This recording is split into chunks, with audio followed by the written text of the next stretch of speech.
Franklin County Commissioners meeting, April 5th, 2017.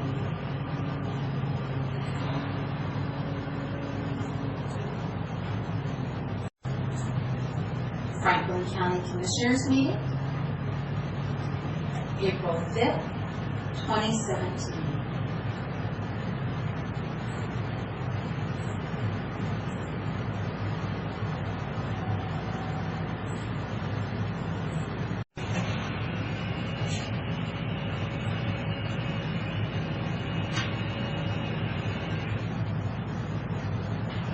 Franklin County Commissioners meeting,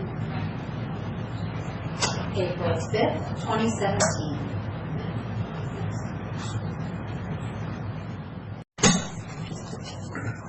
Good morning. It is 9:01 already, so we're a regular board meeting Wednesday, April 5th. Stand and join to the Pledge of Allegiance, please. Pledge allegiance to the flag of the United States of America and to the republic for which it stands, one nation, under God, indivisible, with liberty and justice for all. Thank you. We have two commissioners seated today with Mr. Peck is absent. We have an audience, and our first thing on the agenda this morning is our legislative representation from Mr. Potts and Zach Kennedy.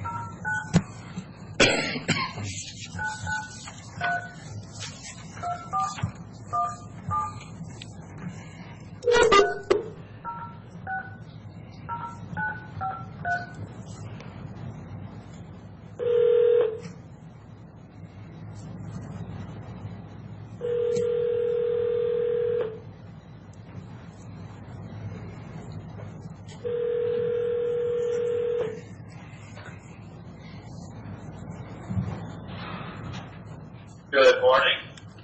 Good morning. This is Keith Johnson with Franklin County of Commissioner Robert Cook and Commissioner Rick Miller. And Good. Good morning. Good morning, Zach. How are we doing today? Good. Good deal. Well, relatively short. Basically, what's going on is we've had two budgets come out, and they're a long ways apart. They haven't even gotten into the same room yet. I don't really know how that's going to look.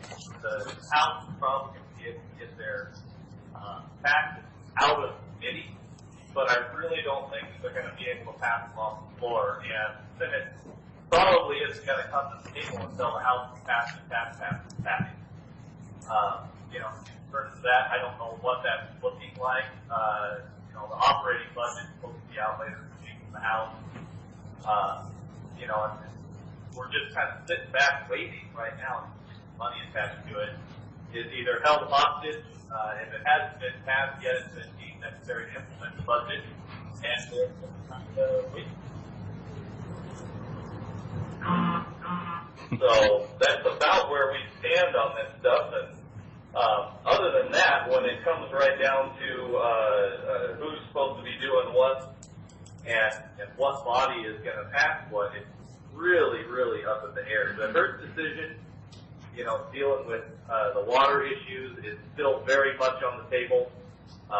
New developments in that, one of the things that I've been telling everybody, and please don't quote me on it, but what it looks like they're probably going to do, and this is also across the board, they're going to put an option in a bill where instead of ecology saying that there is water and going back to the status quo of how it was, basically they're going to put that in there and then say the county has to make the call and push that burden all the way down.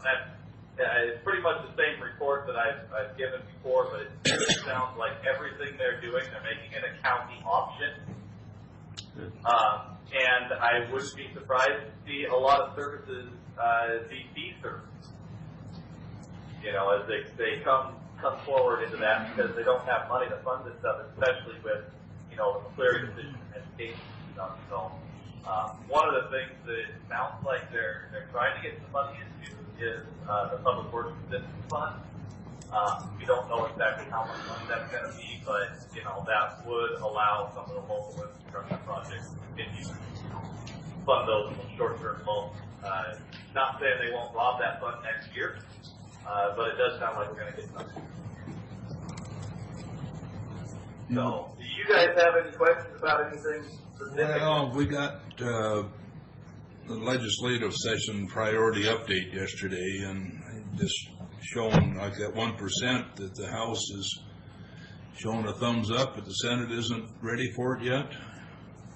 Well, and that's the Senate. That's one of those things where the Senate's not going to jump on board and come to the table. They just haven't come to the same table yet and sat in the room and talked about that stuff, because the Senate won't move unless the House can actually pass off the floor their tax package. And right now, they don't have enough votes to get it off the floor. They can get it out of committee, but they can't get it off the floor. Okay. So until that conversation happens, it's basically that four corner meeting when they get the House, Senate, minority, and majority chairs together and really start looking at what they're going to do on the compromise. It's really hard to say what's going to come up and what's going to be left behind. And we were talking with Marty Brown yesterday, and it's really interesting talking with him. He used to work for OFM. He said he and Sid Snyder would get together and take notes for a couple of days in different offices and meetings. So then they'd sit down over an hour or two and put together a budget. Now, this is what we think it's going to come to in the end. And he was telling us, he said, that these guys were never far off from what we put together, just in our guess. They pull it out after the session and say, this is what we guessed you for it was. So the point is, I don't know why they couldn't just sit down and try to figure out, well, this is where we know we're going to end up. Let's negotiate on these few finer points and then go from there.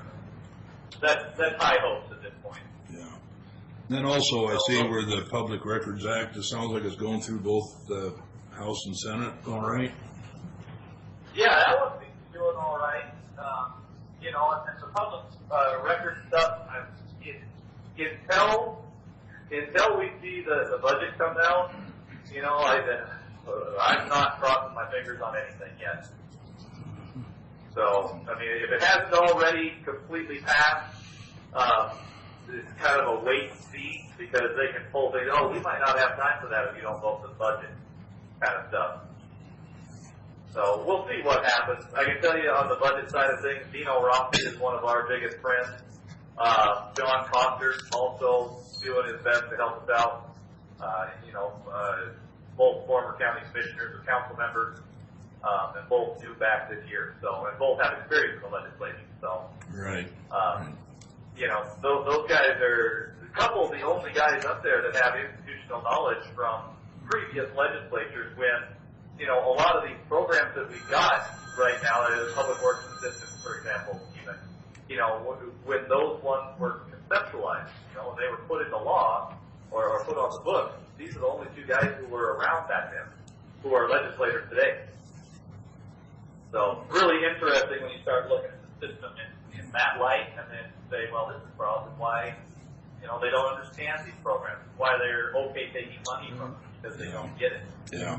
So. Well, and also in that same line, how about the left pension? You got any insight on that? The left 2, left 1 stuff? Yeah, the left pension contribution the state is about to pull. So the conversations that I've been able to have about the pension fund, right now, one of the things about our state that's really good is they can't rob the pension funds. There is a court precedent set out there. I think that we will probably see the state side of that contribution. I don't want to say it's going to be a full contribution, but I think that they're going to have something there. That's one of the, I would call, finer negotiating points here when they get right down to it. Okay. So, but like I said, it's still kind of up in the air, and it depends on who you talk to as to, is it important to the person or not? Everybody's got their pet project, So. I think that was my notes. Either. Okay, the extraordinary defense funding and we're talking about indigent defense. Both of those, the counties are kind of looking at those as maybe a Band-Aid for a little while here, especially the indigent defense. You look at a lot of counties, even smaller counties. I think Ponderay is a pretty little county when you consider how many people are up there. They're a couple $100,000 a year. That's a pretty big hit on the bottom line for a county to provide, indigent defense service. So we're kind of looking at that as maybe a little bit of a relief. I don't know if we're going to get it or not. When you put it all together, it's a big chunk of money across all the counties, and no one county in that sense is in better shape than any other county, because as your population increases, the more public defenders you have to provide. And you just started touching on the extraordinary defense costs. Is that? Yeah, and that one's more of an intermittent kind of deal. It's different counties. I think there's 2 or 3 counties that have rural counties that have issues with that right now. That's going to be one of the line items in the budget. I wouldn't expect full funding on that, but I would hope that we'll be able to pull out a little bit. What we're doing is making sure that we're touching, all the different legislators that on the fiscal committees with that, and staying in touch with their LAs and letting them know that it is pretty important to us. Yeah, because that extraordinary cost that they sent back to the boards, that there's only 4 counties that are actually eligible for it this year, and Franklin's has got 2 of them. Yeah, you guys along with King County, and somewhere in the $4 million range. Oh, I forget what the numbers are right now, but it showed, we were eligible for up over $200K, someplace in that area. Okay, well that's not bad then. Yeah. Hopefully we can, and that's one of those where we're hoping to get that funding, making sure that, because it's not across all the counties. No, but no. That's an easy place for them to steal money where it doesn't affect earning people. Yeah, this is something you have to apply for. Exactly. And then there's criteria to it that, the size of the budget and so on and so forth that determines what you're eligible for. So, I can send that off. Yeah. I've got it on my desk. I can send it off, and maybe you can keep up from that side for us. Yeah, definitely. And like the emails I sent out, a couple of them here earlier this week, those fiscal committees, if you guys have anything that, it doesn't have to be even a big issue, but hey, this is really going to impact us in a negative or positive way, shoot them a little note, maybe there's another, or Madam Chair, Mr. Chair, member of the committee, this is what this issue is going to do, is let us know too, and we'll go touch bases with all their LAs, kind of work it a little bit, hope that maybe we can kind of tweak in. Yeah, good. Rick, what do you got to say? I think you've mentioned the big highlights for counties. Is there anything else that we should be aware of? We got the 4 big ones that you've talked about. You see anything else that can affect? I think that those ones are kind of the big issues. Anything else is going to be an incidental. A lot of counties have asked about the firearm stuff, and anything that would affect how much of anything goes with the firearms has died. There is a deal talking about when your field weapons permit is going to expire, they will send you a notice. Yep.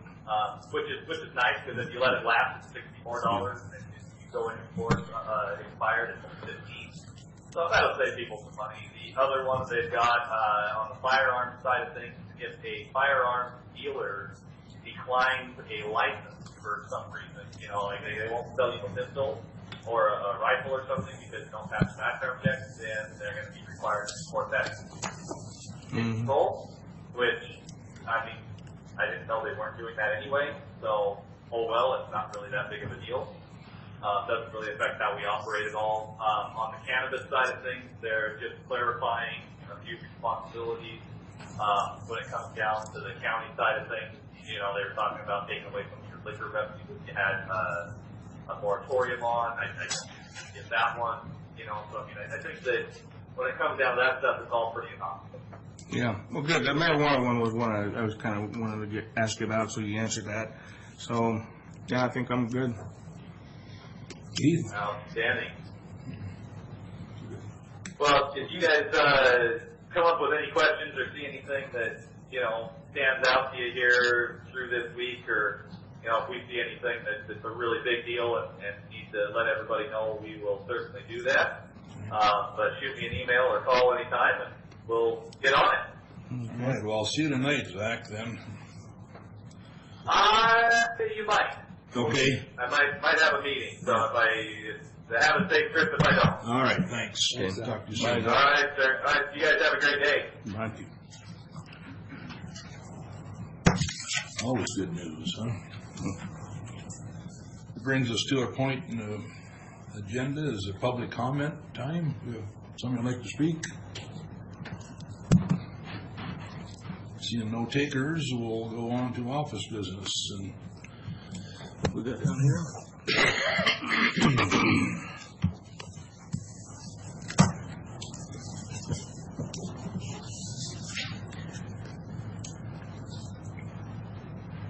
Okay, we have, looks like, two vouchers here, and maybe, yep, that would be it.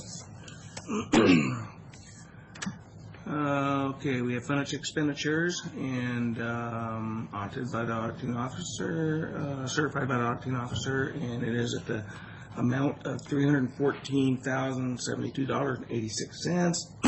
So we got some signatures here, county administrator looked through it, everything looks okay, so with that, I'll go ahead and make that a motion. second, all in favor? Aye. Aye. Okay, the next one, again, certified by the auditing officers, is the fund and salary, it's a fund and warrants, for salary clearing, payroll, and emergency management payroll. And, the grand total of both is $928,598.60. Second, all in favor? Right. Aye.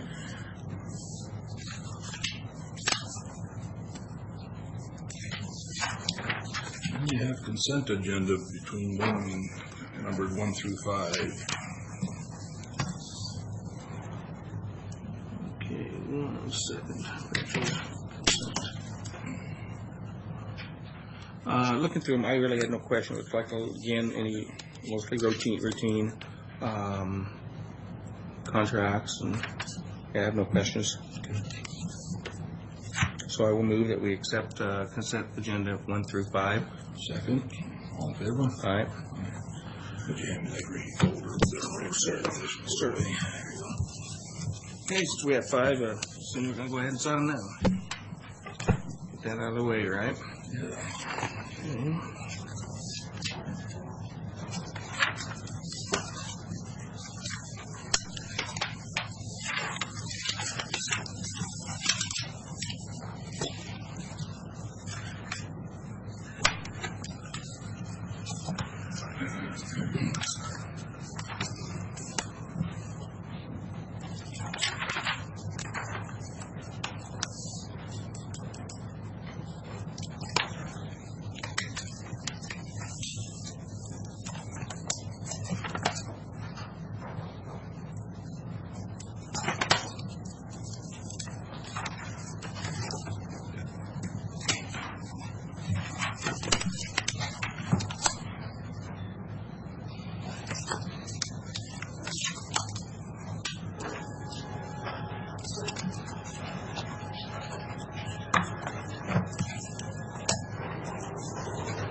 Handle this one, Keith, and go ahead.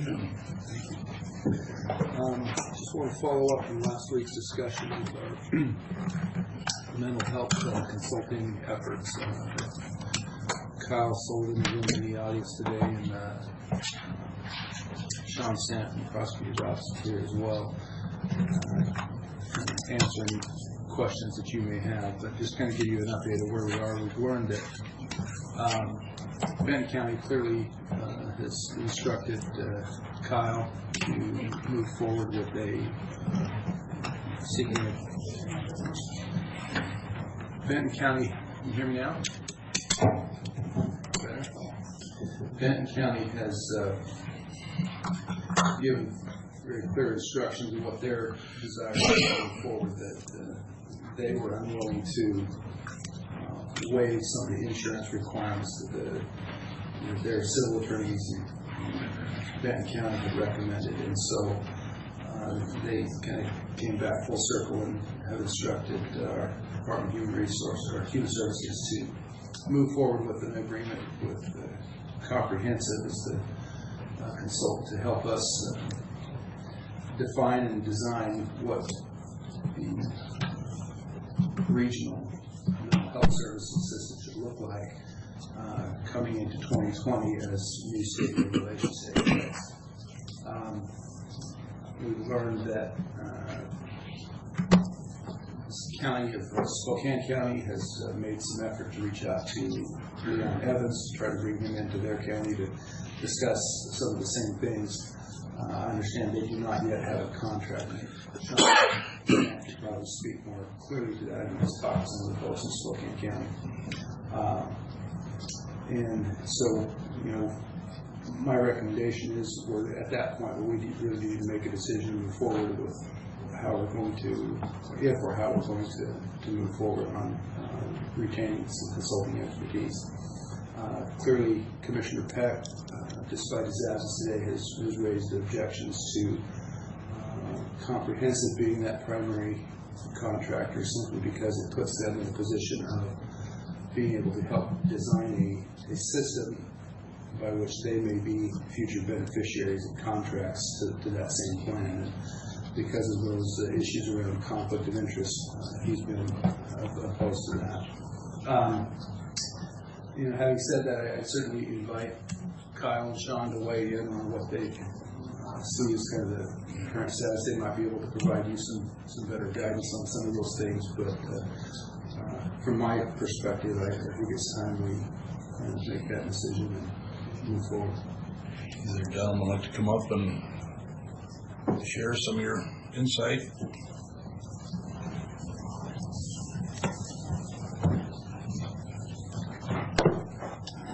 Good morning. Morning, Kyle. Morning, Sean. Morning.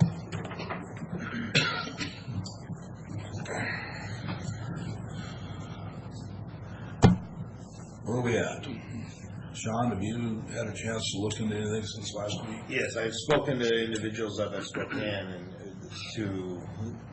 as of late yesterday, they have not engaged in any kind of contracting. I think they've run into some other issues as well. So, in fact, they were kind of thinking once they got wind that we were trying to look at hiring Mr. Evans, they were thinking of possibly coming down here and see what that process entails. So, as of this time, they indicated they have not entered into any kind of contract. They're kind of at the same place we are with discussions only.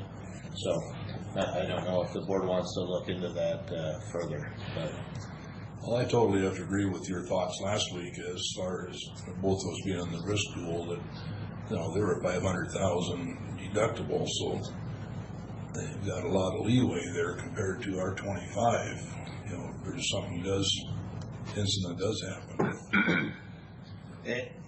And I know, I guess one of the considerations is that if we're going to deviate, it really, I guess, jeopardizes, future contracting, because then everybody could potentially say, well, wait a minute, you didn't ask for insurance requirements. I haven't spoken to Benton County specifically, but I mean, that would be my concern, is setting a precedent for waiving insurance requirements because we did a review and felt that this was relatively low risk. To me, the insurance industry figures this out. If it's low risk, then they pay less on their insurance.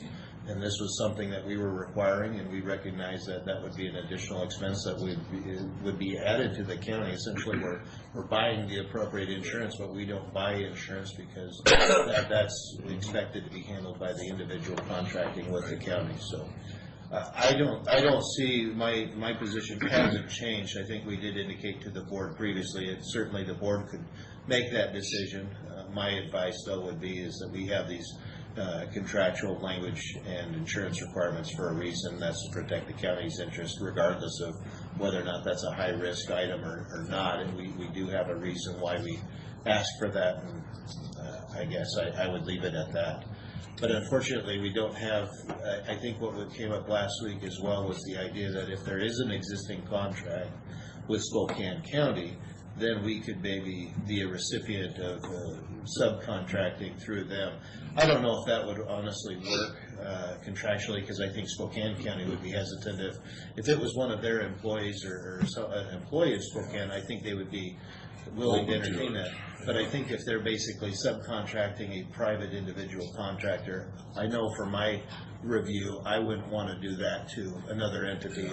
As much as that might make some sense, the county would essentially be taking on all of that liability for an independent contractor. So speculatively, I don't think that would be a good route, even if it did present itself as an opportunity. I don't know if that would, from a practical standpoint, come to fruition from at least Spokane County side, regardless of the insurance issue. So,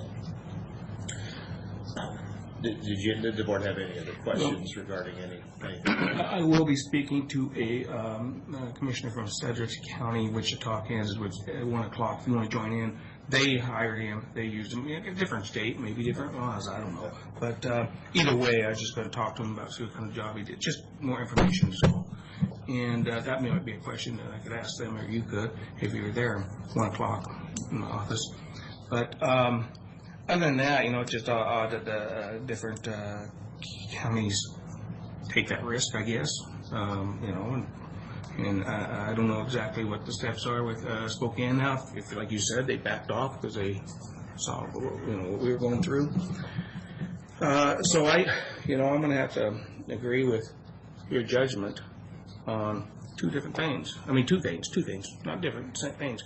One is we got one guy with conflict of interest, we got another guy that can't get a contract. So now the question is, where do we go now? And I was fighting real hard to go just with Weaver and get it done, but my understanding is, and you're going to probably answer this, Carl, is it, and you mentioned it, Benton County is going along. They're going to go and they're going to hire this guy. They're going to hire Weaver. They're going to get now remember, this is a plan. Nothing more than a plan. Not building it, that's not just a plan. Commissioners can change it. Commissioners can do what they want with it. But maybe, there's opportunity to let them go through with it, get the plan, we look at it, maybe we have a professional like Leon, Barbara Meade, somebody we can, see different, and have them look at it and then say, hey, this is okay, maybe suggest this and this and this. I mean, that's another option I see going. In other words, I only see going two different ways. Go with them or do something like that. Wait for them. And I guess one other consideration too is that I recognize that there's a potential conflict or concern that has been raised, but I think like what you're saying, Commissioner Miller, is we could wait and see, since Benton County has already indicated that that's who they're going with. Nothing obligates this county, to my knowledge, to do any action based on that. It's simply a study, it's an evaluation. We can take the approach of waiting to see what that evaluation entails, and then we could, if the board requests that of us, to now look at potential conflicts of interest or anything. We could wait until that recommendation comes forward after that study, because if Benton County's already contracted, I think that was the decision or discussion from last week, and I think that knowledge happened after our board meeting. So one of the things this board could do is certainly wait until that's done, and as you suggested, we could take that recommendation, hand it to another person basically for a second opinion before any action on the part of Franklin County goes forward. But that would certainly be an option, and that might be something that... Also, we have to realize that this basically is doing the study for the Greater Columbia BHO. It's not individual counties. It's a 10-county function that this planning is going to be made for. So there's you got your other 8 counties to sign in before anything is going to change.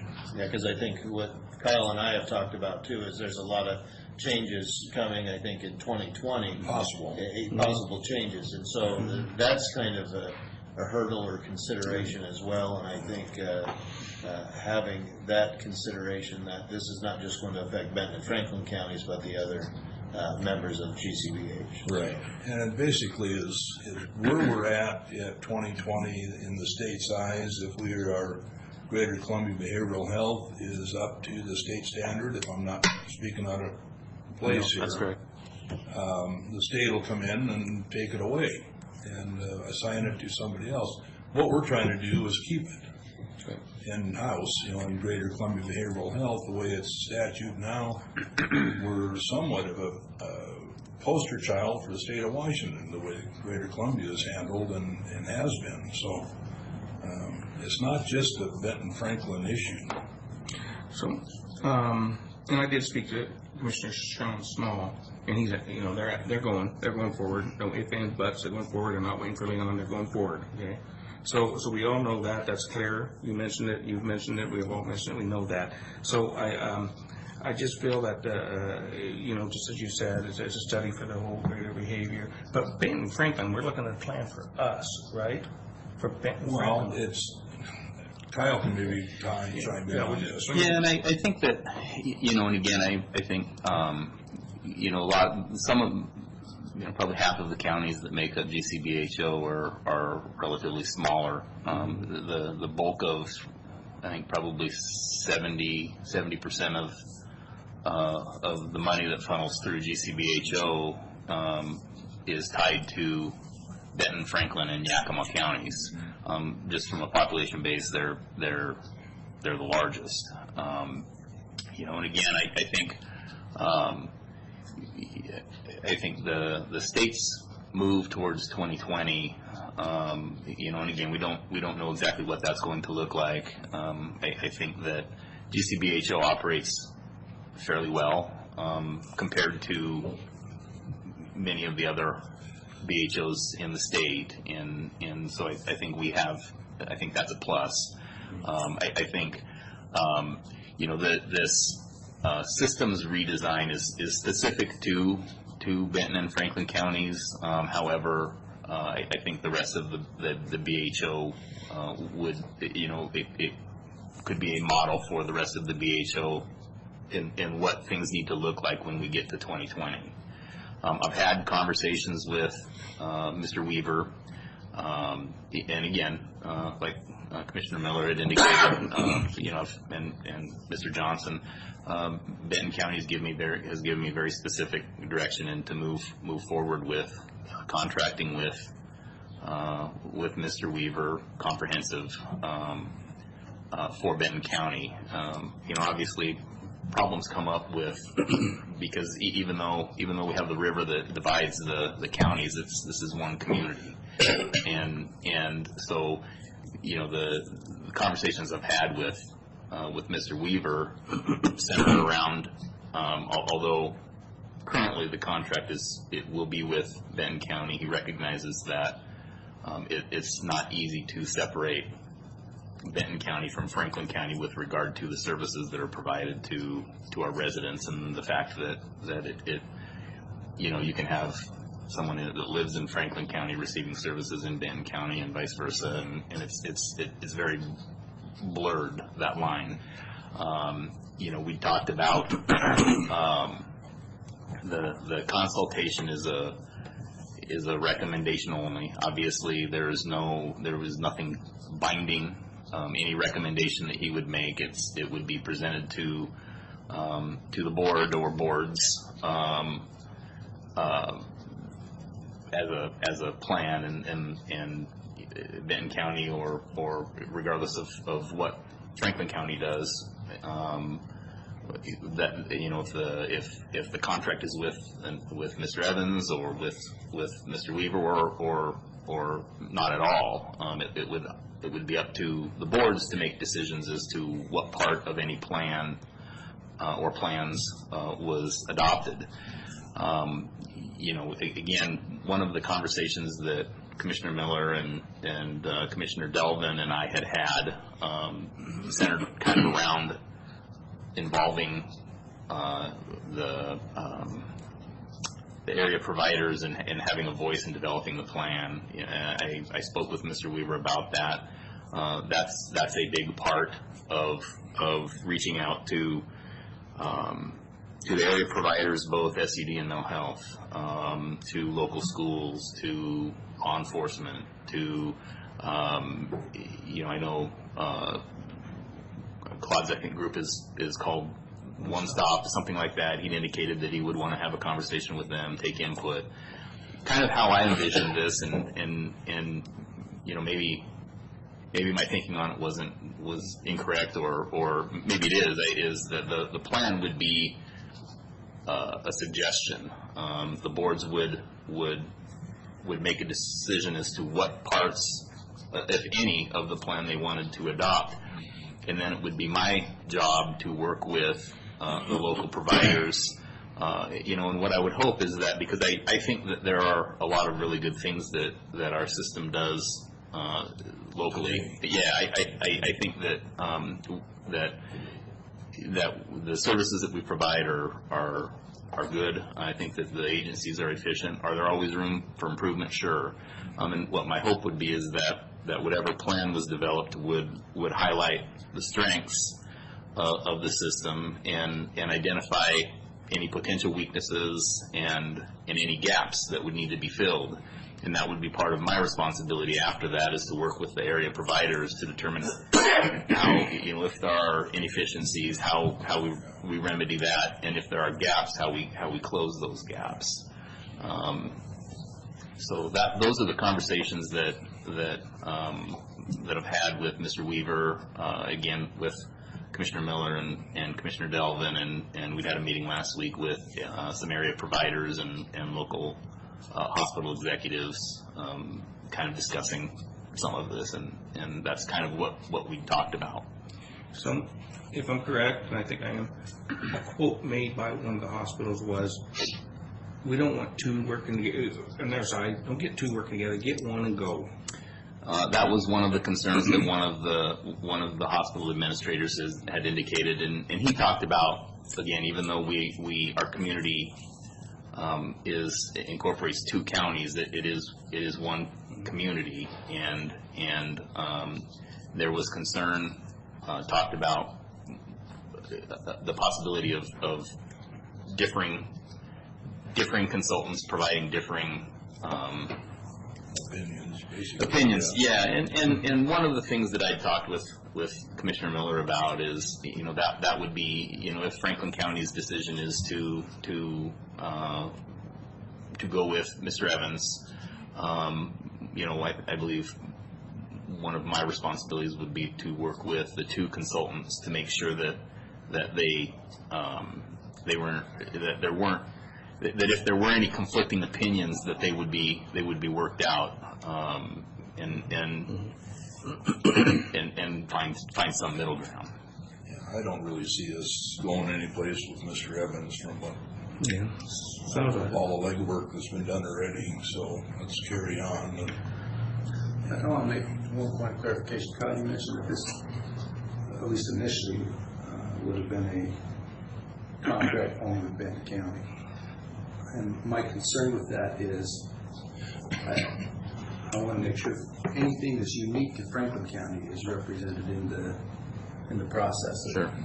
There are some Franklin County providers and folks, and it makes more sense to me that we make this a bi-county contract through the Department of Human Services, and that Franklin County participate fully in that contract. This contract through or with Rick only, or is it comprehensive as a company? It would be comprehensive as a company, and the problem when I think when we had originally last year had originally started talking about a consultant, and Mr. Weaver's name was brought up, he had wanted it to be specifically with him.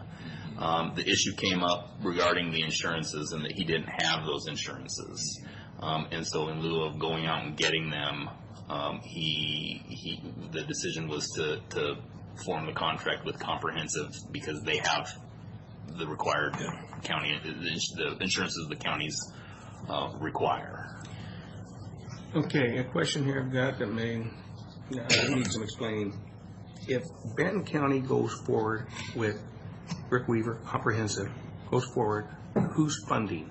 And if they're funding out of Greater Behavior, that has to be Benton Franklin connected signing contracts. It wouldn't be funded through It's not through own, GCBH. Right? Oh, it would be funded through the county, and it creates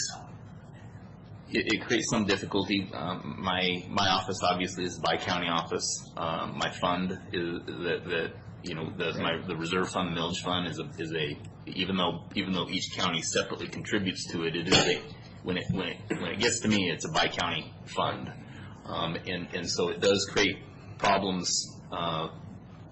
So when you said just ask that they keep us involved in it, what's stopping them? They're paying for it. They're doing a contract, and it's Benton County. It's not Benton Franklin County now. Correct. So that's where I come back that you just join in there and do it, or you wait and see. Sign up Comprehensive and let's go. Okay, I'll make the motion. We will join in with Benton County contract and agree to use Weaver and go forward. Okay. Comprehensive, no. Second. All in favor? Aye. Aye. Okay, that got that one off. So, Okay. I mean, Any other questions? I don't. the big thing I see about it is that we are the final call.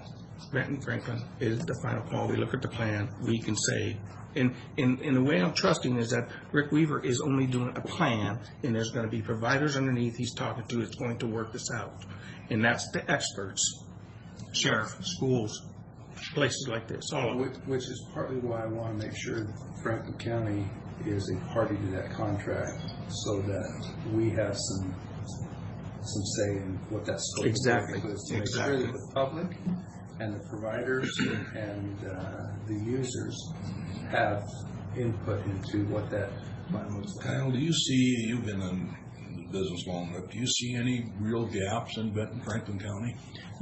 I think there were issues that came up with the county-run crisis unit. There were pros and cons to that, and the cons were significant in that when a DMHP was sitting in the ER with somebody trying to find placement, there was no control over whether or not the facilities had to accept them or not. And so a great deal of that has been mitigated with the Lords taking over that contract, because it's difficult to say that you're capped on the inpatient unit when it's your employee that's sitting in the ER with somebody that is imminently dangerous that you're trying to find a place for. So that was a significant problem that's been fixed. The only real gap significant gap that I see is supported housing, and we have some of that. Lords operates the Cullum House and I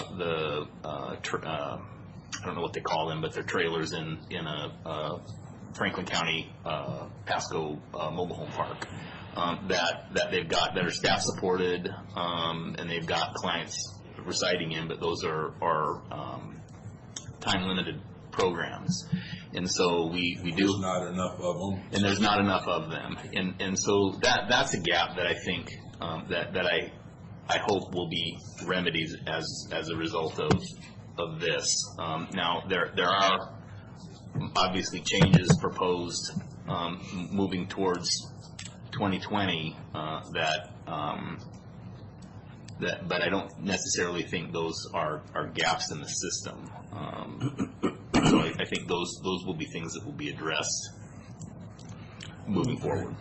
One more thing I might mention is that the county commissioner of Benton County, when I talked one-on-one, they've all agreed that still Bear County, they agree that Bear County can come down here, talk about it, look, listen to the groups, maybe put their input in, and so that's just from their side. And, if we can do it, maybe we can still work that one. But right now, I think it's really important we get moving on this project. Okay. Mr. Chairman, can I inquire for our office's sake, do you want us then to coordinate with Kyle in getting one contract essentially together with us being as a joint partner with Benton County? Yeah, that was the motion. Because I wasn't sure if that was consistent with your conversations with Benton County, that they would entertain us joining in with them on that, having that. They would accept us. Payment. Okay. They will accept us. They've always said that. Okay. We can join in anytime, correct? I'm not taking no orders from anybody there. Correct, and I need to verify with them. Again, they've given me direction, and so I currently have a Benton County only contract with the PA's office in Benton County for review. I don't believe that there would be any issue. I think this is what had been talked about on a number of occasions. But I will get back to you if there is any issue that comes up. And that would certainly make sense from our standpoint to be joined in where we have the contributions of appropriation of funding and everything else consistent, and that we're basically contracting for the same review or not doubling. Yeah, not doubling resources or creating a separate contract. So, okay, we'll work with Kyle and of course Benton County on trying to just insert that language that we're looking for, consistent with today's. Yeah. Thanks for your input. Okay. Thank you. Did you have anything else to make, Keith? No. Okay.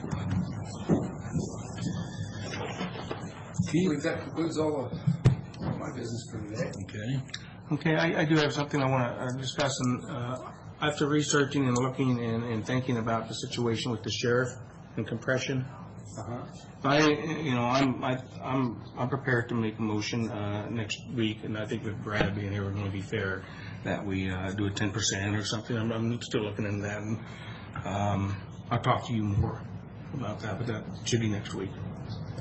Okay. Up to that point, we're at public comment period. Hi, Chris. I just want to officially get on board that I think you made a mistake today.